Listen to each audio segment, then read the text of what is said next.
குண்டேலி பாம்புன்றது தான் சுண்டேலி பிடிக்கிற மாதிரி பேசுகிறானுங்க.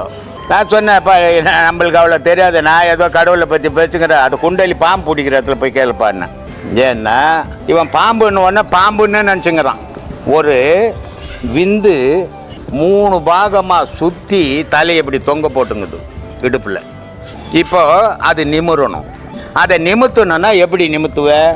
நான் கொம்பை தச்சு நிமித்த முடியுமா? இல்லை தண்ணி தெளிச்சு எழுப்ப முடியுமா? எப்படி எழுப்புவது? அப்போது இந்த காற்று எடுத்துன்னு போய் அது தலையில் ஊதணும், காற்று படணும், அதுக்கு உணர்வு வரும். அதுக்கு உணர்வு வரும்போது தொங்கிக்கின்னு கீழே பார்த்துக்கிற பாம்பு மேலே திரும்பிடும். மேலே திரும்பும்போது இந்த மூச்சுக்கும் பாம்பு சீரத்துக்கும் வித்தியாசமே கிடையாது. அதனால தான் இது மூச்சை பாம்புன்னா. இவன் என்ன நினச்சிங்கன்னா மலையில் இருக்கிற பாம்பு பிடிச்சின்னு வந்து உடம்புல விட்டுக்கணுங்கிறாங்கன்னு நினச்சிக்கிறான். அதனால் அந்த பாம்பு திரும்பிச்சுன்னா இதனுடைய விளைவுகள் என்ன அப்படின்னா, அது மேலே எழுமணுன்னே நீ தூங்கிடுவ, உனக்கு தூக்கம் வந்துடும். ஆனால் பாம்பு மூச்சுன்னுக்கும். பாம்பு தூங்கும்போது நீ மூச்சுன்னுப்ப, அது தூங்கின்னு இருக்கும். இது அஞ்ஞானம். ஆனால் ஞானம் என்னன்னா நீயும் மூச்சுன்னுக்கணும், பாம்பு மூச்சுன்னுக்கணும். அப்போ முழிக்கணும்னா நீ அதன் தலையில் ஊதணும். ஊதனா அந்த இப்படி இருந்த பாம்பு அந்த காற்றினுடைய உணர்வில் திரும்பிடும். திரும்பி மேலுக்கு வரும்போது உனக்கு ஒரு நிஷ்டை ஏற்படும். அந்த நிஷ்டையில் மட்டும்தான் கடவுளை பார்க்க முடியும். அது எப்படிப்பட்டதுன்னா தூங்கவும் இல்லை, மூச்சுக்கணும் இல்லை, ரெண்டும் கட்டா நிலை. அதனால தான் சொன்னோம், அகங்காரம் உள்ளடிக்க ஐம்புலனை சுட்டெடுத்து தூங்காமல் தூங்கி சுகம் பெறும். தூங்கவும் இல்லை, மூச்சுக்கணும் இல்லைடா, அந்த சுகம் எனக்கு எப்படா கிடைக்கணும்? சரி, அந்த சுகம் கிடைக்குன்னா என்ன போகணும்? தேங்காய் கருணை வெள்ளம் தேய்க்கிருந்து உண்பதற்கு வாங்காமல் விட்ட குறை வந்தெடுப்பது எக்காலம்னா. உன் மனம் எப்படி இருக்குன்னா, தேங்காயை உடைச்சா எப்படி பால் மாறிக்குது, அது மாதிரி உன் மனம் இருக்கணுமா. புள்ளி கூட இருக்கக்கூடாதான். இருந்ததுன்னா நீ கடவுளை பார்க்க முடியாதான். அந்த மாதிரி தெய்வத்தை மனசுக்குள்ளே ஏற்றணும். தெய்வம் மனசுக்குள்ளே வந்துட்டா நீ எப்படி இருக்கனா இந்த உலகம் இருக்கிற வரைக்கும் நீ இருப்ப. இதை தான் சொன்னார், மலர் மிசை ஏகினால் மானடி சேர்ந்தால் நிலை மிசை ஏகினால் நீடு வாழ்வாடுறான்னு. இறைவன் உன் இதயத்தில் வந்துட்டான்னா நீ இருக்கிற வரைக்கும் இல்லை, நீ மறைஞ்சாலும் உன் புகழ் இந்த உலகத்தில் இருக்கண்டான்ட்டான். அந்த மாதிரி தெய்வத்தை ஏற்றுறதுக்கு மனசை முதல்ல சுத்தப்படுத்தணும். மனசுக்குள்ள 1000 அழுக்க வச்சுக்கிற தெய்வம் வந்து சேராது. அந்த தியானம் என்பது இந்த கண்களால் பார்க்க முடியாத விஷயங்களை எல்லாம் காட்டும். இந்த 2 கண்களால் பார்க்க முடியாத விஷயங்கள், இந்த மனித அறிவிற்கு எட்டாத சக்தி வாய்ந்த விஷயங்கள், பிரபஞ்சத்தில் நடக்கக்கூடிய ரகசியங்கள், அரசியலை தாண்டி இருக்கக்கூடிய உண்மைகள், சராசரி மனித வாழ்க்கையை கடந்து இருக்கக்கூடிய உயிரினங்களின் நிலைகள், 84 லட்சம் உயிரினங்களினுடைய பிறப்பு முதல் இறப்பு வரை, ஆதி முதல் அந்தம் வரை எல்லா விஷயத்தையும் உங்களுக்கு சொல்லித்தரக்கூடிய ஒரு மாபெரும் ஒரு மெட்டீரியல், ஒரு டூல் தான் தியானம் அல்லது மெடிடேஷன். இப்போ நான் இதெல்லாம் கிடைக்கிறதுக்கு தான் இதெல்லாம் பண்ணோம், இதெல்லாம் எனக்கு எதுக்கு தேவை அப்படின்னு வந்து நீங்கள் கேட்டாலும் கூட, நீங்கள் எங்கிருந்து வந்தீர்கள், இப்போது நீங்கள் என்ன செய்து கொண்டிருக்கின்றீர்கள், மீண்டும் எங்கே செல்ல போகின்றீர்கள், அப்போ அங்கே நான் மறுபடியும் போகிறேன்னா அங்கே நான் போகிறதுக்கு எனக்கு இடம் இருக்கா, இல்லை சீட் நான் ரிசர்வ் பண்ணுமா? சீட் ரிசர்வ் பண்ணுறதுனா எப்படி ரிசர்வ் பண்ணுறது? இந்த மாதிரியான விஷயத்தை படியாத படிப்புங்கிறார் வள்ளல் பெருமான். யாரும் சொல்லிக் கொடுக்காமல் வரக்கூடிய இந்த படிப்பு தானாக புரியும். எப்போது புரியும்? பிறர் நலன் கருதி வாழும்போது, இந்த மெடிடேஷனை டெய்லியும் பண்ணும்போது இந்த புரிதலும் இந்த பக்குவமும் தானாக வரும். ஆன்மீகம் என்பது பூமியில் வாழக்கூடிய உயிரினங்களுக்கானது மட்டுமல்ல, 9 பிளானட்ஸ் இருக்கக்கூடிய உயிரினங்களுக்கானது, அதை கடந்து இருக்கக்கூடிய பல உயிரினங்களுக்கு உண்டானது. நான் எத்தனை டைம் சொல்லியிருக்கேன், ஏலியன்ஸ் இருக்கு. பூமியில் இருக்கக்கூடிய தட்பவெப்ப சூழ்நிலைக்கு தகுந்தாற் போல உடல் அமைப்பு, அதனுடைய தகவமைப்பு, கை கால் இதெல்லாம் பரிணாம வளர்ச்சி அடைந்திருப்பதை போல வேற வேற பிளானட்ஸில் இருக்கக்கூடிய, அங்கே இருக்கக்கூடிய லிக்விட், அங்கே இருக்கக்கூடிய திடப்பொருள்கள், அங்கே இருக்கக்கூடிய மாஸ், ஏர் மாஸ், அங்கே இருக்கக்கூடிய மற்ற பூதங்களை பொறுத்து, இப்போ இங்கே பஞ்சபூதங்கள் இருக்குன்னா அங்கே என்னென்ன இருக்குன்றது வந்து தெரியாது. எல்லா பிளானட்ஸ்லையும் பஞ்சபூதங்கள் இருக்குமான்றது சொல்ல முடியாது. அப்போ அதற்கு உண்டான உயிரினங்கள் அங்கே இருக்கும் தானே. எல்லாமே ஆட்டம்ஸ் தானே, எல்லாமே உயிரினங்கள் தானே. அந்த ஒரு செல்லிருந்து எத்தனை வந்திருக்குன்றது எப்படி தெரியும்? இப்போ அதை நிரூபிக்கும் விதமாக ட்ரம்ப் அவர்கள் வந்து சமீபத்தில் வந்து பேசியிருந்தார், பார்த்துருப்பீங்க. பென்டகனுக்கும் ஒயிட் ஹவுஸில் இருக்கக்கூடிய மெயின் பீப்புளுக்கு என்ன சொல்கிறாங்கன்னா, ஏலியன்ஸ் இருப்பது உண்மைதான், மக்கள் இதை தெரிந்து கொள்ள வேண்டிய நேரம் வந்து விட்டது, அதனால தயவு செய்து எல்லாருமே வந்து ப்ரிப்பேர் ஆகிக்கங்க அப்படின்னு வந்து சொல்கிறாங்க. அப்போ நீங்கள் என்ன வந்து புரிந்து கொள்ள வேண்டும்?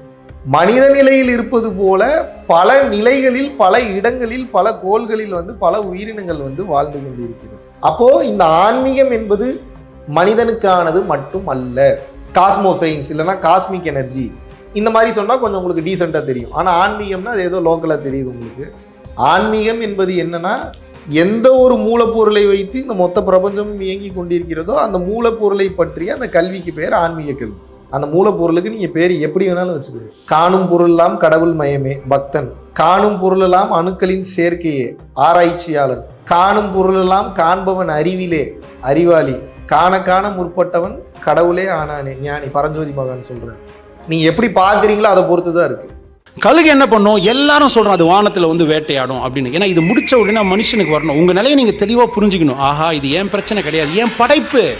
It is very design. I cannot change this because it is not designed by me. கோவப்படக்கூடாதுன்னு முடிவெடுத்து தியானத்தில் உட்காருப்பீங்க. யாராவது தொடுவாங்க, அது கோவப்படுவீங்க. நான் தான் கோவப்படக்கூடாது, அதுக்கே டென்ஷன் சொல்லுவேன்.